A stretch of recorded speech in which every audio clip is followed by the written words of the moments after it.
حاجی خا انت پاکستانی انت عثماني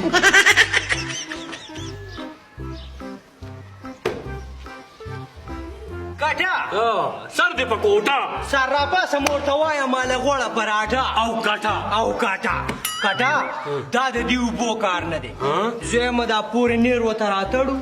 او پاک په ولولمبو چې د شیشې کو مونږ په بده ښکار الکه دا خو د اوسپنې نه جوړ دی بیا به څنګه کوي نو خو ټوله اوسپنه ده کنه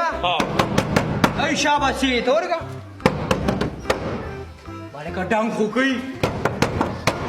وڅه په بنګا هوی ها